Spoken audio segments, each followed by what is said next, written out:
One afternoon, I was sitting outside the Café de la Paix, watching the splendor and shabbiness of Parisian life, and wondering over my vermouth at the strange panorama of pride and poverty that was passing before me, when I heard someone call my name.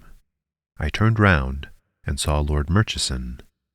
We had not met since we had been at college together, nearly 10 years before, so I was delighted to come across him again, and we shook hands warmly. At Oxford, we had been great friends. I had liked him immensely. He was so handsome and high-spirited, and so honorable. We used to say of him that he would be the best of fellows, if he did not always speak the truth. But I think we really admired him all the more for his frankness. I found him a good deal changed. He looked anxious and puzzled, and seemed to be in doubt about something. I felt it could not be modern skepticism, for Murchison was the stoutest of Tories, and believed in the Pentateuch as firmly as he believed in the House of Peers. So I concluded that it was a woman, and asked him if he was married yet. "I don't understand women well enough," he answered. "My dear Gerald," I said, "women are meant to be loved, not to be understood." "I cannot love where I cannot trust," he replied. "I believe you have a mystery in your life, Gerald," I exclaimed. "Tell me about it." "Let us go for a drive," he answered. "It is too crowded here. No, not a yellow carriage. Any other color. There, that dark green one will do." And in a few moments we were trotting down the boulevard in the direction of the Madeleine. "Where shall we go to?" I said. "Oh, anywhere you like," he answered. "To the restaurant in the Bois. We will dine there, and you shall tell me all about yourself." "I want to hear about you first," I said. "Tell me your mystery." He took from his pocket a little silver-clasped morocco case, and handed it to me. I opened it. Inside there was the photograph of a woman. She was tall and slight, and strangely picturesque with her large vague eyes and loosened hair. She looked like a clairvoyant, and was wrapped in rich furs. "What do you think of that face?" he said. "Is it truthful?" I examined it carefully. It seemed to me the face of someone who had a secret, but whether that secret was good or evil I could not say. Its beauty was a beauty molded out of many mysteries, the beauty, in fact, which is psychological, not plastic, and the faint smile that just played across the lips was far too subtle to be really sweet. "Well," he cried impatiently, "what do you say?" "She is the Gioconda in Sables," I answered. "Let me know all about her." "Not now," he said. "After dinner," and began to talk of other things. When the waiter brought us our coffee and cigarettes, I reminded Gerald of his promise. He rose from his seat, walked 2 or 3 times up and down the room, and sinking into an armchair told me the following story. "One evening," he said, "I was walking down Bond Street about 5 o'clock. There was a terrific crush of carriages, and the traffic was almost stopped. Close to the pavement was standing a little yellow brougham, which for some reason or other attracted my attention. As I passed by, there looked out from it the face I showed you this afternoon. It fascinated me immediately. All that night I kept thinking of it, and all the next day. I wandered up and down that wretched row, peering into every carriage, and waiting for the yellow brougham, but I could not find ma belle inconnue. And at last I began to think that she was merely a dream. About a week afterwards I was dining with Madame de Restel. Dinner was for 8 o'clock, but at 8:30 we were still waiting in the drawing-room. Finally, the servant threw open the door and announced Lady Alroy. It was the woman I had been looking for. She came in very slowly, looking like a moonbeam in grey lace, and to my intense delight I was asked to take her in to dinner. After we had sat down, I remarked quite innocently, "I think I caught sight of you in Bond Street some time ago, Lady Alroy." She grew very pale, and said to me in a low voice, "Pray do not talk so loud. You may be overheard." I felt miserable at having made such a bad beginning, and plunged recklessly into the subject of the French plays. She spoke very little, always in the same low musical voice, and seemed as if she was afraid of someone listening. I fell passionately, stupidly in love, and the indefinable atmosphere of mystery that surrounded her excited my most ardent curiosity. When she was going away, which she did very soon after dinner, I asked if I might call and see her. She hesitated for a moment, glanced round to see if anyone was near us, and then said, "Yes, tomorrow at 5:15.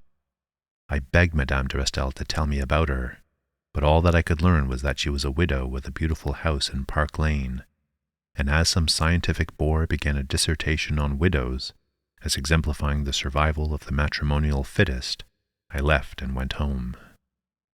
The next day I arrived at Park Lane, punctual to the moment, but was told by the butler that Lady Alroy had just gone out.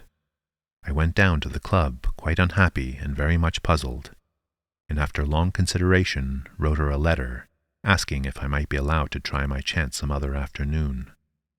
I had no answer for several days, but at last I got a little note saying she would be at home on Sunday at 4, and with this extraordinary postscript, "Please do not write to me here again. I will explain when I see you." On Sunday she received me, and was perfectly charming, but when I was going away she begged of me, if I ever had occasion to write to her again, to address my letter to Mrs. Knox, care of Whitaker's Library, Green Street. "There are reasons," she said, "why I cannot receive letters in my own house." All through the season I saw a great deal of her, and the atmosphere of mystery never left her. Sometimes I thought that she was in the power of some man, but she looked so unapproachable that I could not believe it. It was really very difficult for me to come to any conclusion, for she was like one of those strange crystals that one sees in museums, which are at one moment clear and at another clouded. At last, I determined to ask her to be my wife. I was sick and tired of the incessant secrecy that she imposed on all my visits and on the few letters I sent her. I wrote to her at the library to ask her if she could see me the following Monday at 6. She answered yes, and I was in the seventh heaven of delight. I was infatuated with her, in spite of the mystery, I thought then. In consequence of it, I see now. No, it was the woman herself I loved. The mystery troubled me, maddened me. Why did chance put me in its track? "You discovered it, then?" I cried. "I fear so," he answered. "You can judge for yourself." When Monday came round, I went to lunch with my uncle, and about 4 o'clock found myself in the Marylebone Road. My uncle, you know, lives in Regent's Park. I wanted to get to Piccadilly, and took a short-cut through a lot of shabby little streets. Suddenly, I saw in front of me Lady Alroy, deeply veiled and walking very fast. On coming to the last house in the street, she went up the steps, took out a latchkey, and let herself in. "Here is the mystery," I said to myself, and I hurried on and examined the house. It seemed a sort of place for letting lodgings. On the doorstep lay her handkerchief, which she had dropped. I picked it up and put it in my pocket. Then I began to consider what I should do. I came to the conclusion that I had no right to spy on her, and I drove down to the club. At 6, I called to see her. She was lying on a sofa in a tea-gown of silver tissue looped up by some strange moonstones that she always wore. She was looking quite lovely. "I am so glad to see you," she said. "I have not been out all day." I stared at her in amazement, and pulling the handkerchief out of my pocket, handed it to her. "You dropped this in Cumnor Street this afternoon, Lady Alroy," I said very calmly. She looked at me in terror, but made no attempt to take the handkerchief. "What were you doing there?" I asked. "What right have you to question me?" she answered. "The right of a man who loves you," I replied. "I came here to ask you to be my wife." She hid her face in her hands and burst into a flood of tears. "You must tell me," I continued. She stood up, and looking me straight in the face, said, "Lord Murchison, there is nothing to tell you." "You went to meet someone," I cried. "This is your mystery." She grew dreadfully white and said, "I went to meet no one." "Can't you tell the truth?" I exclaimed. "I have told it," she replied. I was mad, frantic. I don't know what I said, but I said terrible things to her. Finally, I rushed out of the house. She wrote me a letter the next day. I sent it back unopened, and started for Norway with Alan Colville. After a month I came back, and the first thing I saw in the Morning Post was the death of Lady Alroy. She had caught a chill at the opera and had died in 5 days of congestion of the lungs. I shut myself up and saw no one. I had loved her so much. I had loved her so madly. Good God, how I had loved that woman. You went to the street, to the house in it, I said. Yes, he answered. One day I went to Cumnor Street. I could not help it. I was tortured with doubt. I knocked at the door, and a respectable-looking woman opened it to me. I asked her if she had any rooms to let. Well, sir, she replied, the drawing-rooms are supposed to be let, but I have not seen the lady for 3 months, and as rent is owing on them, you can have them. Is this the lady? I said, showing the photograph. That's her, sure enough, she exclaimed. And when is she coming back, sir? The lady is dead, I replied. Oh, sir, I hope not, said the woman. She was my best lodger. She paid me 3 guineas a week merely to sit in my drawing-rooms now and then. She met someone here, I said. But the woman assured me that it was not so, that she always came alone and saw no one. What on earth did she do here? I cried.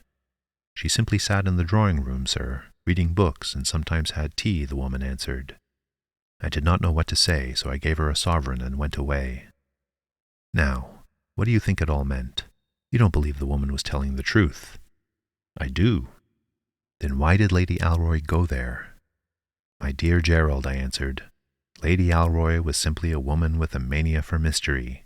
She took these rooms for the pleasure of going there with her veil down and imagining she was a heroine. She had a passion for secrecy, but she herself was merely a sphinx without a secret. Do you really think so? I am sure of it, I replied. He took out the morocco case, opened it, and looked at the photograph. I wonder, he said at last.